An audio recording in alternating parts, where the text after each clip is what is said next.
Greetings, it is I, Susie Q.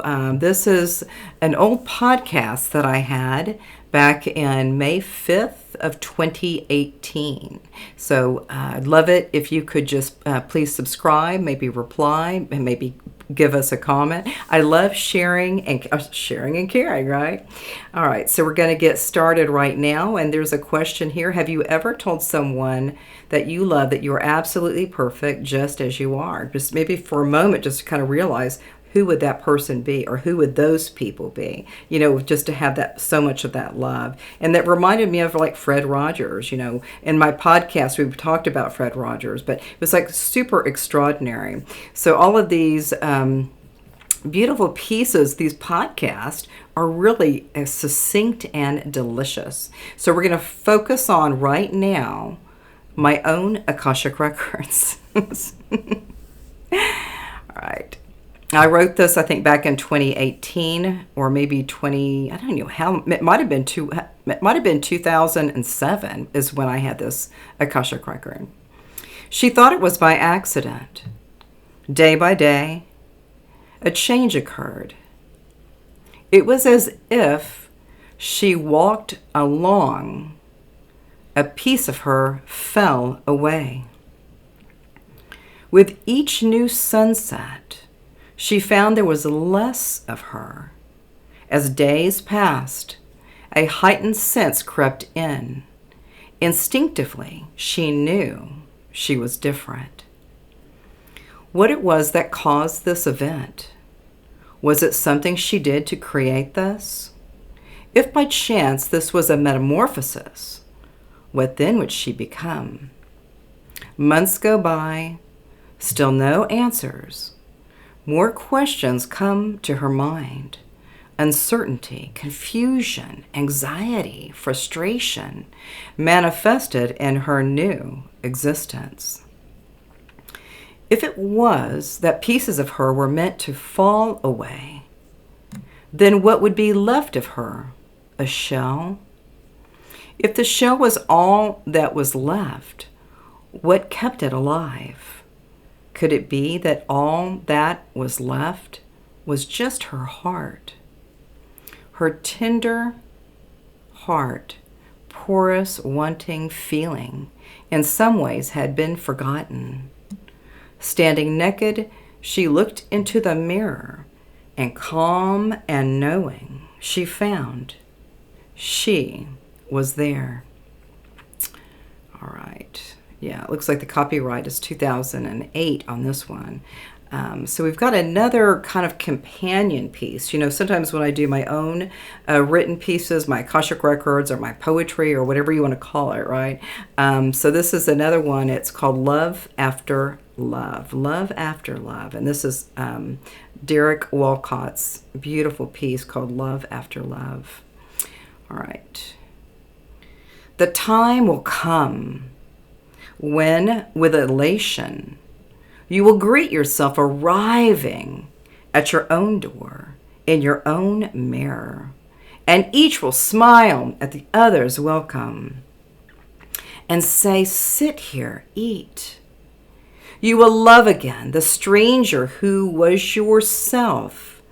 Give wine, give bread, give back your heart to itself, to the stranger who has loved you all your life, whom you ignored, for another who knows you by heart. Take down the love letters from the bookshelf, the photographs, the desperate notes.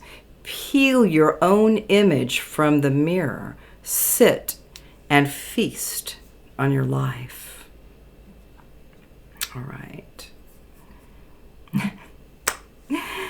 Well, I don't even know what to say because Derek Walcott, we have the same birthday, it's January 23rd, and we share the same birthday with Derek Walcott. He was a great writer, a prolific writer, poet, and probably many other things that he's been working with. So right now we're going to focus on a little bit about some of the energies that are happening right now. Happening now, right? You know, is that things are moving really, really swiftly. And sometimes people get kind of triggered by some things that are happening or that are moving, or just maybe they're not moving. But I'm just really accessing the most beautiful angels that are coming in. Like even when I was kind of looking at that podcast and going it into that material that I just did, I was like having like these little angels. They were kind of all over me. It was kind of crazy. So I love sharing some of this material. It's been my pleasure and joy to have fun with my written material. I've been doing it for many, many years, and I've got a couple of different laptops that I've got tons of material that I could do for myself or for others. And I know people like say, hey, Susie, go ahead and do the book. Well, kind of like I've got so much material I can't even figure out like where I would begin from that. But all of this energy that I've been working with right now has been spectacular. Like when I get up really early in the morning, it's kind of still kind of dark, you know, and then eventually that sun and that light comes in, and that's when you start feeling so illuminated and so feeling so guided to keep going, taking more steps, take more steps. And then when you start, maybe sometimes look at the sun, or you may look at the moon at the nighttime. Sometimes I look out the window when I go to bed. I go to bed really, really, really early, like 7 p.m. because I wake up super freaking early. But I look out the window before I go to bed, and then I can see the moon and I can see different things, and then it's spectacular. Sometimes people say, well, so what's going on with you? Why are you going to bed so early? Well, you know, it's kind of like a peaceful time for me to just kind of just lay down and just kind of access what you want to do, what I want to do, right? I keep, you know, giving some more guidance to some of the other energies that are in the space. Sometimes it's so weird. Sometimes when I'm like kind of half awake and maybe not 100% awake, I start getting some other kind of sentiments or energies or other beings that are around me. I can feel it, you know, I can totally feel it. So it's been really fun for me to share some of this material. I love sharing a lot of this kind of words and feeling into the beautiful breath of life that we have. You know, all of us are so precious, right? Everybody on this planet, I believe, is so precious. We want everybody to, you know, to be okay and to be fine and to be feeling illuminated with the preciousness of this beautiful divine planet that we have, you know, Earth or Gaia. And sometimes we look at some of the energies and go like, what's that all about? But with all these books behind me, I've got all kinds of different guidance that can support me to just say, hey, what's happening, people? What's happening? So I think that's it for now. I just wanted to pop into a video. And again, like I said, it was a podcast, and the podcast is below my video. And you can see all that material there. It was so great. When I did podcasts back in maybe like 2017 or 18, I was doing these podcasts. I had all that written material, and then it was so succinct, and it was just a juicy space of right? Yeah, that energy. All right, so we'll see you soon. And a namaste.